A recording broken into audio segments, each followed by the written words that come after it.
أولادي وبناتي طلاب الصف الأول الإعدادي الشطار، يلا بينا على المراجعة الجزء التاني.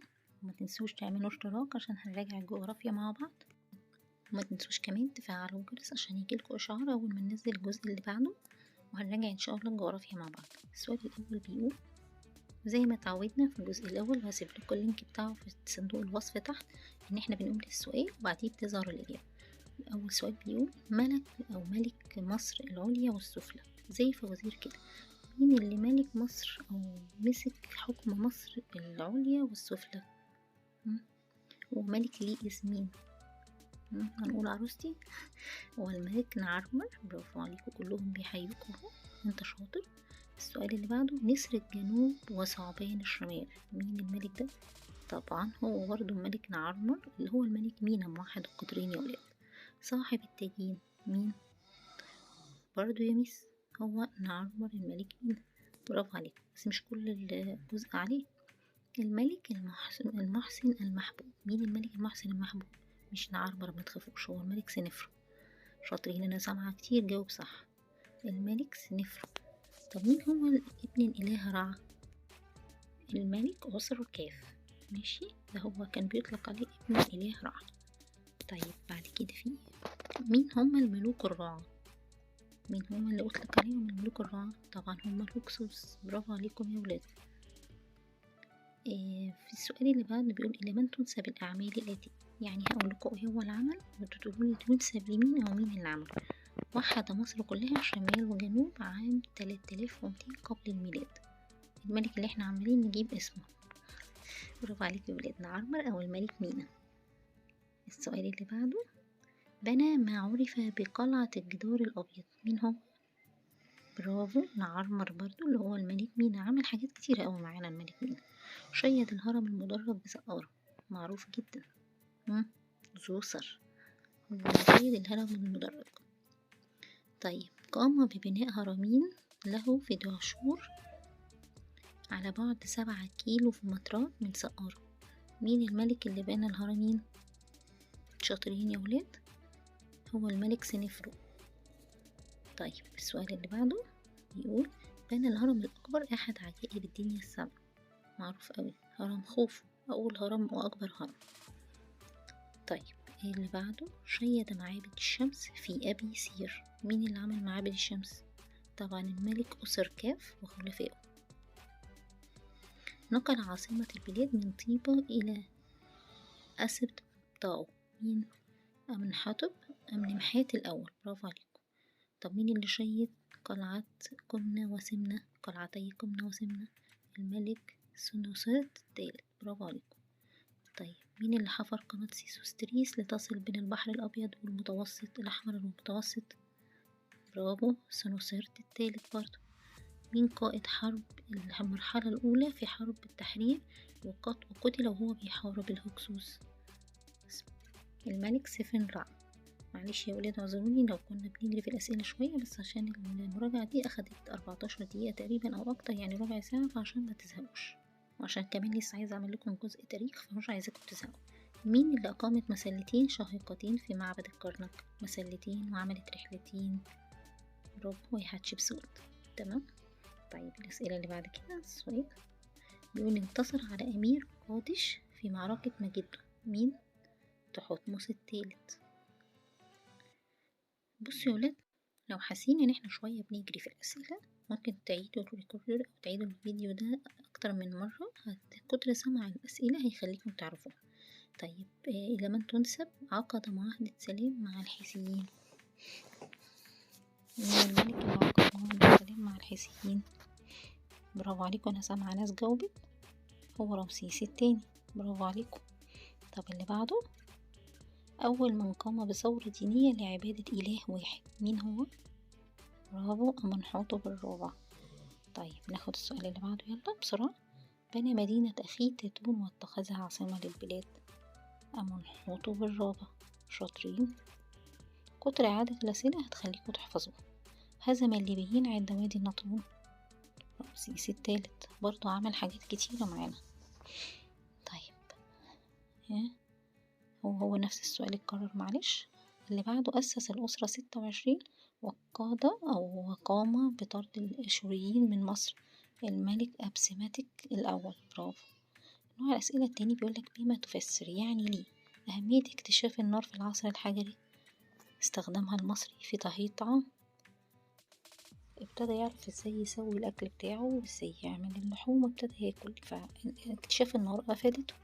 طيب بما تفسر نزول الإنسان المصري القديم لوادي النيل، ايه اللي خلاه ينزل يقعد على ضفاف وادي النيل ويحاول يستقر؟ طبعا عشان كان في جفاف على الهضاب، فاضطر ينزل يقعد جنب المية. طيب اللي بعده هرم سقارة المدرج، ليه اتسمى بهرم سقارة المدرج؟ أكيد مدرج يبقى فيه درجات، بصوا اعرفوها كده، مدرج يبقى فيه درجات، يبقى برافو صح، لأنه كان يتكون من طبقات ودرجات متعددة. طيب سؤال تاني بيقول ليه سقطت الأسرة الرابعة في مصر القديمة؟ بزيادة نفوذ كهنة الإله را وتدخلهم في شؤون الحكم، فعشان كده سقطت الأسرة الرابعة في مصر القديمة. طيب السؤال اللي بعده بيقول أطلق المصريين القدماء على الملك سنفرو المحسن المحمود لأنه حكم البلاد 24 عام كلها تميزت بالاستقرار والعدالة فأحبه المصريين. طيب بيقولك بما تفسر ضعف وانهيار الدولة القديمة، ليه ضعفت وانهارت؟ بسبب ضعف هيبة الملوك وزيادة نفوذ حكام الأقاليم وتفكك وحدة البلاد، ده سبب انهيار الدولة القديمة. طب السؤال اللي بعد بيقول بما تفسر حفر قناة سيزوستريس، ليه اتحفرت قناة سيزوستريس؟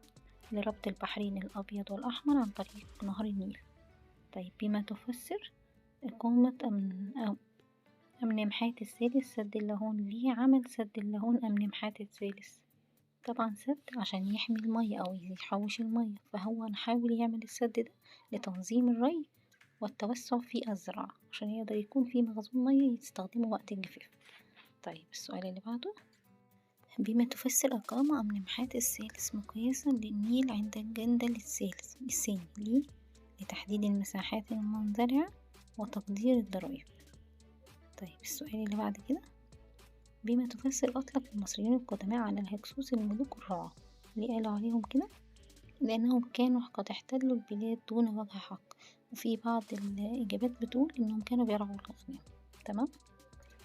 طيب بما تفسر نجاح أحمس في طرد الهكسوس من مصر، لأنه سلح جيشه بالأسلحة الحديثة وحاصر عاصمة الهكسوس وهزمهم شر هزيمة. تمام. طيب السؤال اللي بعده يا شباب، أنا سامعاكم بتجاوبوا، برافو عليكم، كملوا يلا. شهرة الملك توت عنخ آمون بما تفسر، ليه؟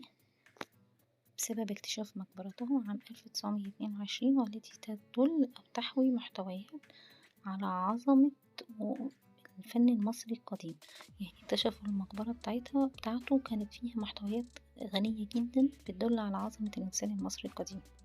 السؤال اللي بعد كده بيقول بما تفسر اهتمام أبسماتك الأول بتكوين جيش قوي، ليه الملك أبسماتك ده اهتم بتكوين جيش قوي؟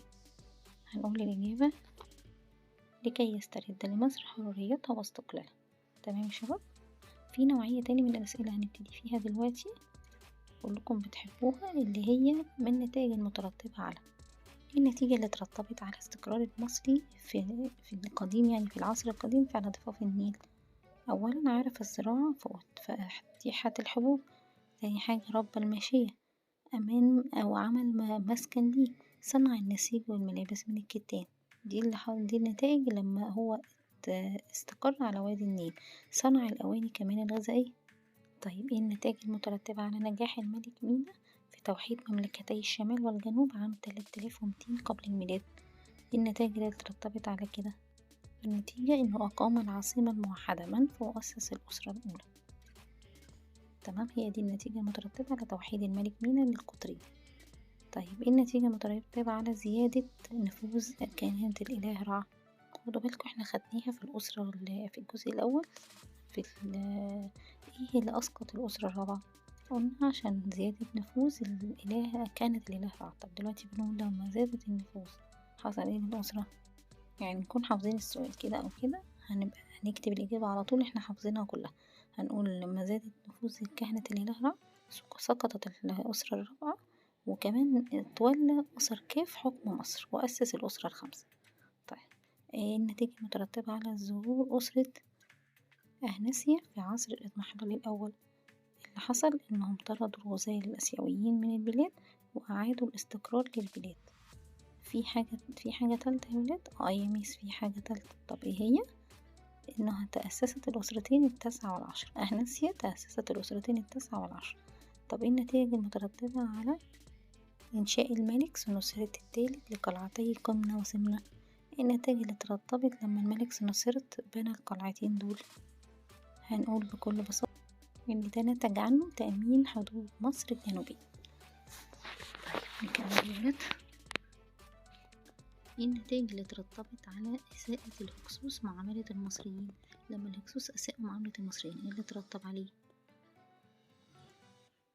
تمام، برافو عليكم، كراهية المصريين للهكسوس ونمو الروح الوطنية بينهم وقيام أمراء طيبة بقيادة الكفاح ضدهم.